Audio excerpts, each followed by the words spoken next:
नमस्कार। आज हम स्कैटरिंग बाय फोनोन के पार्ट 2 के बारे में चर्चा करेंगे। इसमें हम इनइलास्टिक स्कैटरिंग को स्टडी कर रहे हैं। इससे पहले के वीडियो में हमने इलास्टिक स्कैटरिंग के बारे में चर्चा की थी। हमने बात की थी कि एक्सरेज, इलेक्ट्रॉन या न्यूट्रॉन जब क्रिस्टल पर इंसिडेंट होते हैं, जिनका हमने वेव वेक्टर के ले रखा है, तो वो क्रिस्टल के अंदर जो पोटेंशियल है, एटम्स अपने पर्टिकुलर पोजीशन पर हैं, उसके पोटेंशियल को हमने मैथमेटिकली देखा था और बात की थी कि उस पोटेंशियल से ये स्कैटर होते हैं। स्कैटर्ड डायरेक्शन हमने ये वाली ली है और जिसका वेव वेक्टर के प्राइम लिया था। हमने स्कैटरिंग मैट्रिक्स एलिमेंट निकाला था और स्कैटरिंग मैट्रिक्स एलिमेंट को दो पार्ट में डिवाइड किया था, एक तो एटॉमिक पार्ट और स्ट्रक्चरल पार्ट। स्ट्रक्चरल पार्ट को हमने एनालिसिस किया था ये मानते हुए कि यदि लैटिस के वाइब्रेशंस, मतलब जो एटम्स के वाइब्रेशंस हैं वो एब्सेंट हैं, मतलब एटम्स अपने पर्टिकुलर पोजीशन पर स्टेशनरी हैं, तब हमने जब डिफ्रैक्शन देखा था तो ब्रैग डिफ्रैक्शन प्राप्त किया था। अब हम ये मानते हुए चल रहे हैं कि क्रिस्टल में जो एटम्स हैं वो अपने मीन पोजीशन के अलोंग वाइब्रेट अगर करते हैं तो स्कैटरिंग किस तरह से होगी। तो यहाँ हमने ये एक लैटिस, रेसिप्रोकल लैटिस ले रखी है जिसका ओरिजिन ये है। एटम अपने मीन पोजीशन, ये रियल लैटिस ले रखी है, रेसिप्रोकल नहीं है, रियल लैटिस ले रखी है। एटम्स अपनी पोजीशन पर हैं और पोजीशन पर रहते हुए मीन पोजीशन के अलोंग वाइब्रेट कर रहे हैं।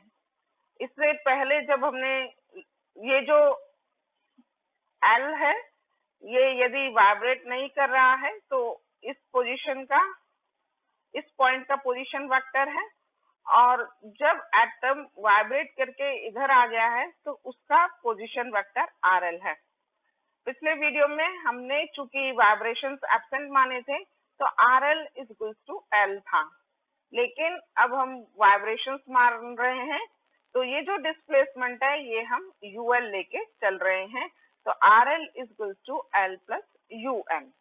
ये मानते हुए कि जो एटम्स हैं उनका वाइब्रेशन हर फ्रीक्वेंसी का है, तो हम इसे लिख रहे हैं UL is equal to summation Q U Q E to the power of iota Q dot L plus U Q star cum E to the power of minus iota Q dot l.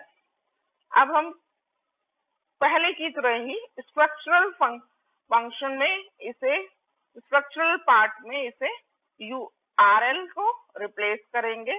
तो R L हमारा L plus U L है, तो U L को इसमें replace करें और are L को इधर रिप्लेस करें, तो आपको मिलेगा summation L E to the power of minus iota के डॉट, अब ये आर एल को लिख दें एल प्लस और यू एल हमारा हो गया summation Q U Q E to the power of iota Q dot L. ये जो के है ये कैपिटल के है जो कि के प्राइम माइनस के है, दिस के इज के प्राइम माइनस के, जो कि हम पहले देख चुके हैं।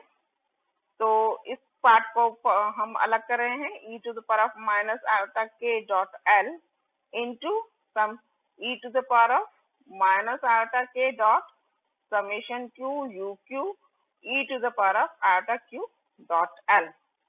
तो आपका ये हो गया summation L E to the power of minus iota के डॉट एल। यहाँ आप देख रहे हैं ये इस पर समेशन है, मतलब एक सीरीज मिलेगी, तो उसमें आप आयोटा के का मल्टीप्लाई करेंगे तो ऊपर एक सीरीज होगी, तो वो मतलब ये e to the power of something into e to the power of something into e to the power of something, इस तरह से एक यहाँ पर एक मल्टीप्लिकेशन की एक सीरीज होगी। इस कारण से मल्टीप्लिकेशन होता है तो हम उसे पाई से डिनोट करते हैं, तो यहाँ पाई से डिनोट किया गया है, pi q e to the power of minus iota के dot u Q E to the power of iota Q dot l. क्योंकि हमने समेशन यहाँ से हटा दिया है, ये पूरी एक सीरीज है समेशन की, और फिर उस पूरी एक जैसे मान लीजिए ये x प्लस ये समेशन में x प्लस वाई है, तो यहाँ आ जाएगा e to the power of minus iota k x into e to the power of minus iota k y. तो उसे हम क्योंकि मल्टीप्लिकेशन क्या है तो पाई से डिनोट करते हैं, तो यहाँ पर अब समेशन लगाने की कोई जरूरत नहीं है। तो ये हो गया pi q exponential minus iota के dot u Q E to the power of iota Q dot L. अब ये एक्सपोनेंशियल सीरीज है, इसको हम एक्सपोनेंशियल को आपको पता है हम एक सीरीज में खोल सकते हैं, 1 माइनस एक्स प्लस पूरी एक 1 minus x plus dot dot dot, अब पूरी एक सीरीज है, उसके हायर ऑर्डर टर्म्स को हम नेग्लिजिबल मानते हुए फर्स्ट टू टर्म्स को ही 1 माइनस एक्स वाले टर्म को ले रहे हैं, तो ये हो जाएगा 1 माइनस आयोटा के dot u Q E to the power of iota Q dot L. ये यहाँ उसे हम यहाँ पर रिप्लेस कर रहे हैं, इसको हम यहाँ पर रिप्लेस कर दें, एक्सपोनेंशियल माइनस आयोटा के dot u Q E to the power of iota q l q dot l की जगह हम ये रख दें। तो ये चूंकि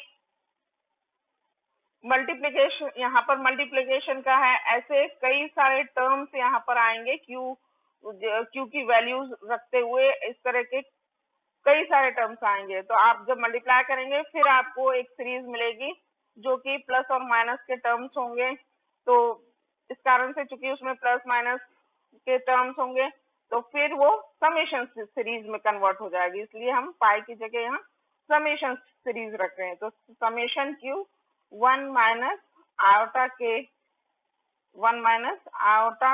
dot u Q E to the power of iota Q dot l, और ये वाला टर्म तो होगा ही।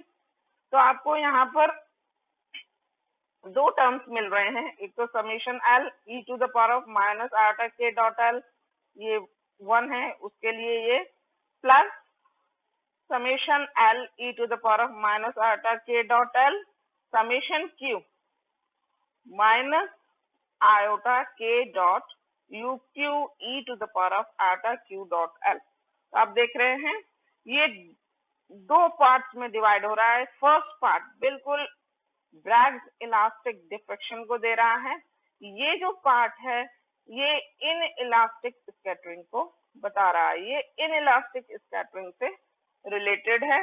इस टर्म की हम अब एनालिसिस करेंगे, इसको तो हम पहले ही एनालिसिस कर चुके हैं, ये जो टर्म है इसको हम डिटेल में एनालिसिस करेंगे अब। तो आपको ये वाला टर्म मिला है जिसको हम the second term minus summation L E to the power of minus iota के dot l summation q minus iota के dot u Q E to the power of iota Q dot l. तो यहाँ summation q minus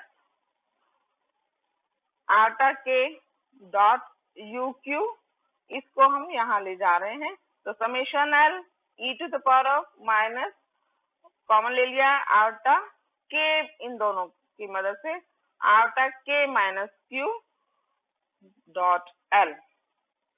तो ये वाला हमने पहले भी बात की थी, ये टर्म एग्जिस्ट करेगी यदि k minus q is equal to g होगा और जीरो हो जाएगी यदि k minus q is not equal to g।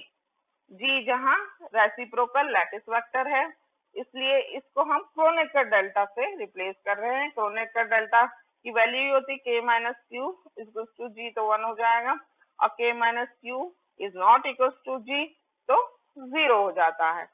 तो ये हमने ये वाला टर्म एज इट इज ले लिया, और ये k minus Q Kronecker delta k minus Q g। अब हम दो केसेस को लेके बात करेंगे। जो k है, हमने पहले ही कहा था ये k प्राइम माइनस k है। तो दो केसेस ले ले, जब इसी में ही जब k माइनस दो केसेस में लेंगे जब g इक्वल टू 0, जब रेसिप्रोकल लैटिस वेक्टर 0 है और जब g 0 नहीं है। तो k, जब पहला केस लेंगे जब k माइनस जब g इक्वल टू 0 है, g इक्वल टू 0 मतलब k minus q is equal to 0। तो k minus q is equal to g होता है एग्जिस्टेंस के लिए। तो k minus q is equal to g, g 0 है, that means k minus q is equal to 0। k minus q is equal to 0 means k is equal to q। k minus q is equal to 0 means k is equal to q। k is equal to q से हम क्या समझते हैं, इसको थोड़ा सा हम देख लें। एक्चुअली जो फर्स्ट ब्रिलियंट जोन है, ये रेसिप्रोकल लैटिस का जो रेसिप्रोकल लैटिस की primitive cell first Brillouin zone होती है। रेसिप्रोकल लैटिस में जो प्रिमिटिव सेल होती है वो फर्स्ट ब्रिलियंट जोन होती है। आप इसे कैसे देख सकते हैं कि प्रिमिटिव सेल क्या है, जिसमें कि एक लैटिस पॉइंट होता है, जो यूनिट सेल, जिसमें कि ऐसी सेल जिसको आप 3 डायमेंशन में रिपीट करें तो पूरा लैटिस दे देता है।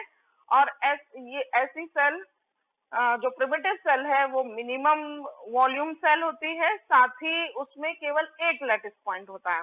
तो ये एक प्रिमिटिव सेल है, और ये ब्रिलियंट जोन भी है, फर्स्ट ब्रिलियंट जोन है रेसिप्रोकल लैटिस के लिए। वो कैसे, जब आप इसको पूरा रिपीट करेंगे तो आपको रेसिप्रोकल लैटिस मिल जाएगी। तो रिपीट करेंगे दैट मीन्स ऐसा ही एक प्रिमिटिव सेल यहाँ पर आएगी, तो उसमें भी एक पॉइंट होगा, यहाँ पर लैटिस पॉइंट होगा, रेसिप्रोकल लैटिस पॉइंट है क्योंकि हम रेसिप्रोकल लैटिस की बात कर रहे हैं। तो यहाँ पर भी एक रेसिप्रोकल लैटिस पॉइंट होगा। और हमने बात की थी, यदि दो रेसिप्रोकल लैटिस पॉइंट को एक वेक्टर से मिलाएं तो वो वेक्टर रेसिप्रोकल लैटिस वेक्टर कहलाता है। और रेसिप्रोकल लैटिस वेक्टर का जो हाफ बाइसेक्टर होता है, हम थर्ड ईयर में पढ़ चुके हैं कि रेसिप्रोकल लैटिस वेक्टर का जो हाफ बाइसेक्टर होता है वो ब्रिलियंट जोन की बाउंड्री होती है। ब्रिलियंट जोन की वॉल, जो रेसिप्रोकल लैटिस वेक्टर का हाफ बाइसेक्टर ब्रिलियंट जोन की बाउंड्री होती है। तो ये ब्रिलियंट जोन की बाउंड्री है, ये रेसिप्रोकल लैटिस वेक्टर का हाफ है। दैट मीन्स कि k, जैसे हमने बात की, k is equal to q। That means जो k की वैल्यू है वो जो हाफ रेसिप्रोकल वेक्टर है उससे ज्यादा नहीं होगी, क्योंकि k is equal to q है। अब q जो वैल्यू है, हम जनरली हम देख चुके हैं कि ब्रिलियंट जोन के अंदर की वैल्यूज को हम q से रिप्रेजेंट करते हैं। तो q ब्रिलियंट जोन के अंदर ही लाई कर रहा है। तो और k, जैसे हमने बात की कि k is equal to q, that means जो k की वैल्यू है वो जो रेसिप्रोकल लैटिस वेक्टर है उसकी g, जो रेसिप्रोकल लैटिस वेक्टर के हाफ से ज्यादा नहीं हो सकती है। दूसरी तरह से हम कहें कि k फर्स्ट ब्रिलियंट जोन में ही इसमें लाई करेगा, k will lie only in first brilliant zone, k is equals to q। और k क्या है, k is k prime minus k prime minus k को हम q कहते हैं। तो ये आपका sorry k prime minus k को हम कैपिटल K से रिप्रेजेंट कर रहे हैं, तो ये हमारा k प्राइम, ये k, this is k prime minus k, this is capital K। ये k प्राइम माइनस k है। k क्या है, k वो वेव वेक्टर है जिससे कि पार्टिकल इंसिडेंट हुआ है, और k प्राइम वो वेक्टर है जिससे कि पार्टिकल रिफ्लेक्ट हुआ है, जो वापस से स्कैटर हुआ है, वो k प्राइम वेव वेक्टर है। तो k prime minus k equals to capital K, ये, and this k will not lie outside the first brilliance zone in this case। First Brillouin zone के बाहर नहीं लाई करेगा। k will be lesser than half of the reciprocal lattice vector, k is equals to q। q in general first Brillouin zone के ही अंदर लाई करता है। हम हमेशा जो q की वैल्यूज हैं वो फर्स्ट ब्रिलियंट जोन के अंदर ही लेते हैं। तो q is equals to k, ये फर्स्ट केस है। तो जो हमारा मैट्रिक्स एलिमेंट हो जाएगा वो क्या हो जाएगा, तो इसमें जो मैट्रिक्स एलिमेंट है वो हमारा जो एटॉमिक पार्ट और स्ट्रक्चरल पार्ट। तो एटॉमिक पार्ट तो यहाँ पर ये Va के था जो k प्राइम माइनस k लिख रहे हैं, तो ये तो एटॉमिक पार्ट हो गया। ये स्ट्रक्चरल पार्ट यहाँ से माइनस आटा k डॉट यू क्यू, ये तो 1 हो जाएगा। तो माइनस आटा k dot u Q, k prime minus k रखना है, तो यहाँ पर माइनस आटा k prime minus k you Q, ये तो आपका स्ट्रक्चरल पार्ट, और ये आपका ये एटॉमिक पार्ट हो गया। तो ये q इक्वल्स टू, यहाँ पर q equals to k, that means q equals to k prime minus k। तो ये जो यहाँ आप q भी लिख सकते हैं। तो ये आपका मैट्रिक्स एलिमेंट हो गया स्कैटरिंग के लिए, जबकि जो k इक्वल्स टू q है, जब k इक्वल्स टू q है। अब दूसरा केस ले लें, जब g is not equals to 0। जब g 0 नहीं है तो k minus q equals to g, k minus q equals to g, और k equals to k prime minus k होता है, तो q equals to k prime minus k minus g। ये k और ये k अलग अलग है, ये कैपिटल K है जो कि k प्राइम माइनस k के बराबर है। ये हमने लिया था k prime minus k equals to this capital K। तो k माइनस, तो आपका q हो जाएगा, q k माइनस g के बराबर है, capital K minus g is equals to q। तो आपका कैपिटल K ये है। इस समय इस वाले केस में जो k है वो फर्स्ट ब्रिलियंट जोन के बाहर लाई कर रहा है। पहले में केस में फर्स्ट ब्रिलियंट जोन के बाहर लाई नहीं कर रहा था। अब की जनरल केस जो है उसमें जो k है वो फर्स्ट ब्रिलियंट जोन के बाहर लाई कर रहा है।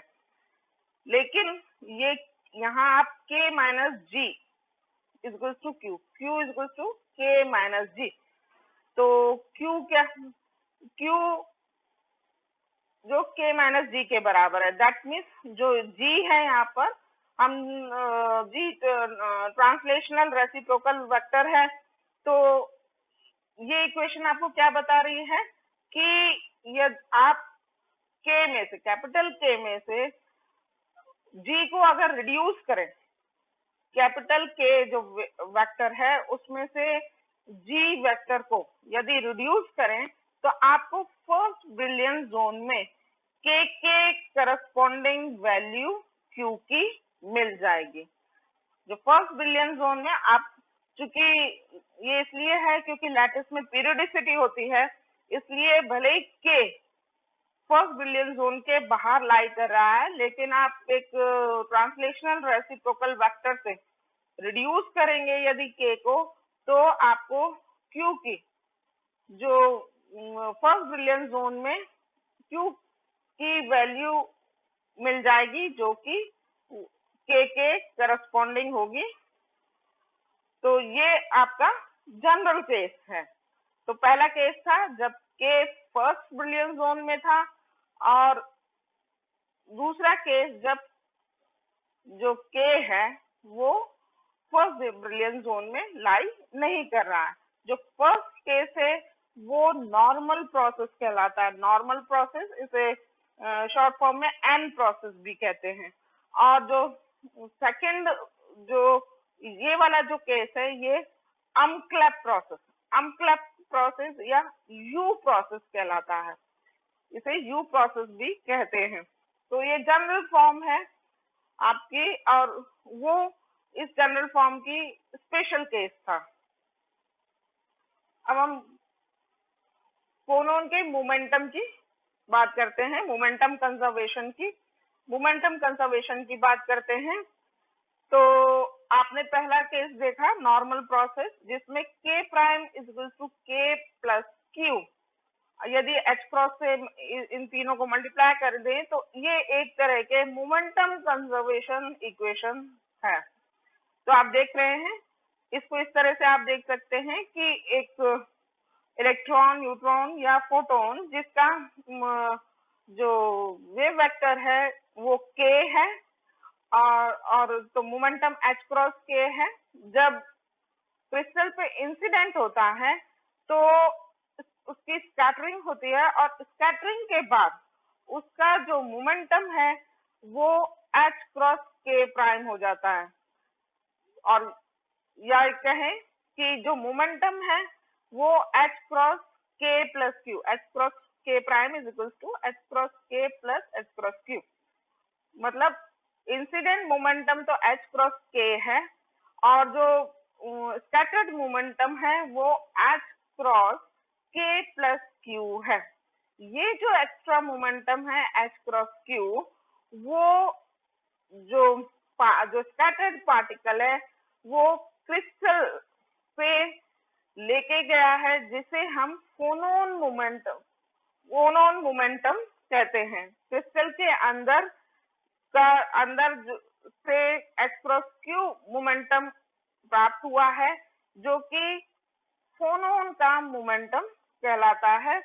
मतलब यहाँ एक फोटोन, इलेक्ट्रॉन या न्यूट्रॉन इंसिडेंट हुआ है, जिसने कि एक h क्रॉस क्यू मोमेंटम के बराबर फोनोन का एब्जॉर्प्शन किया है, और जिससे कि जो स्कैटर्ड मोमेंटम है वो h cross k plus Q हो गया है। तो यहाँ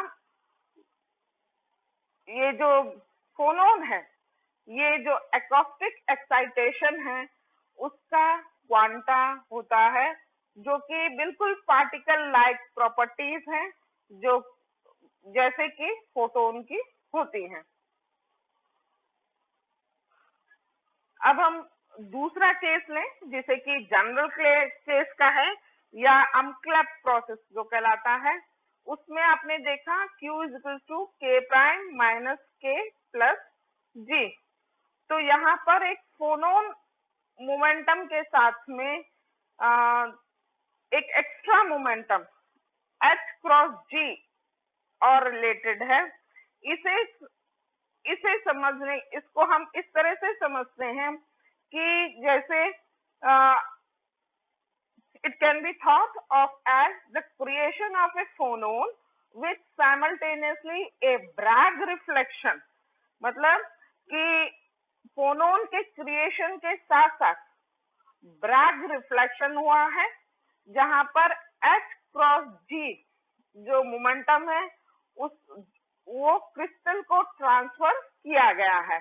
तो इस तरह से टोटल मोमेंटम कंजर्वेशन है इस जनरल प्रोसेस में। मतलब एक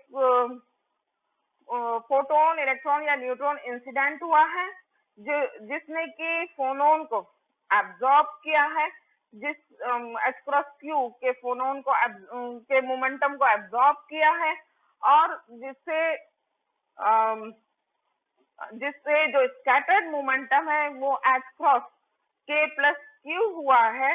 साथ में ही जो H क्रॉस G जो मोमेंटम है वो क्रिस्टल को ट्रांसफर हुआ है। तो हम इसको यहाँ पर इसको देख सकते हैं, डायग्रामेटिकली इसे समझा सकते हैं। ये के जो है वो फोटोन के मोमेंटम के फोटोन वेव वेक्टर को दिखाता है, और क्यू फोनोन के वेव वेक्टर के लिए यूज कर रहे हैं हम हमेशा यहाँ पर। तो के ये इंसिडेंट फोटोन का फोटोन है, ये के प्राइम ये स्कैटर्ड फोटोन है। तो इंसिडेंट फोटोन है, ये क्यू फोनोन को एब्जॉर्ब किया है, और इसका और ये स्कैटर्ड फोनोन है। मतलब जो इंसिडेंट फोटोन है जिसका वेव वेक्टर क्यू है, सॉरी जिसका वेव वेक्टर के है, उसने एक phonon H cross Q momentum के फोनोन को एब्जॉर्ब किया है, जिसका जो जब वो बाहर निकला है तो उसका मोमेंटम एच क्रॉस के प्राइम हो गया है। जितना पॉसिबिलिटी एब्जॉर्प्शन की है उतनी ही पॉसिबिलिटी एनिहिलेशन की भी है। मतलब के मोमेंटम का फोटोन इंसिडेंट हुआ है, उसने क्यू मोमेंटम के फोटोन को एच क्रॉस के मोमेंटम का इंसिडेंट हुआ है, उसने एच क्रॉस क्यू मोमेंटम का फोटोन रिलीज किया है, जिससे उसका जो मोमेंटम है वो के माइनस क्यू हो गया है। के यहाँ के प्राइम इक्वल टू के माइनस क्यू होगा। तो जितनी पॉसिबिलिटी एब्जॉर्प्शन की होती है उतनी ही पॉसिबिलिटी एनिहिलेशन की भी होती है। आपको ध्यान है कि हमने जब यूएल लिया था तो उसे summation Q U Q E to the power of iota Q dot l लिया था, जबकि उसमें हमें टाइम फैक्टर्स भी लेने चाहिए थे, जैसे exponential iota omega cube T, ये टाइम फैक्टर भी इंक्लूड किया जाना चाहिए था। साथ ही जब हम इंसिडेंट वेव का वेव फंक्शन साई के और स्कैटर्ड वेव का वेव फंक्शन साई के प्राइम लिया था, तब भी हमने टाइम फैक्टर्स इंक्लूड नहीं किए थे। उसमें हमने केवल एक्सपोनेंशियल आयोटा के डॉट आर लिया था, जबकि हमें साथ में एक्सपोनेंशियल आयोटा ई के टी अपॉन एच क्रॉस और साई के प्राइम में एक्सपोनेंशियल आयोटा ई k prime T upon H cross भी लेना चाहिए था। यदि हम ये टाइम फैक्टर्स भी लेते तो हमें इस तरह के इंटीग्रल्स मिलते, जैसे इंटीग्रल एक्सपोनेंशियल आयोटा ई के minus e k prime plus h cross omega Q T upon H cross की तरह के इंटीग्रल मिलते, जो कि नॉन वेनिशिंग है जब मतलब ई के minus e k prime plus h cross omega q is equal to 0 होगा, अदरवाइज ये 0 हो जाते हैं। That means E k prime minus e k is equal to h cross omega q. In other words, the diffraction is inelastic. The beam has gained one quantum of the energy of the lattice mode with which it interacts. Actually, this is not complete, since the conjugate time dependence exponential minus iota omega q t will also occur in the lattice vibrations, giving a diffraction in which the energy h cross omega q is lost by the electrons or neutrons or photons.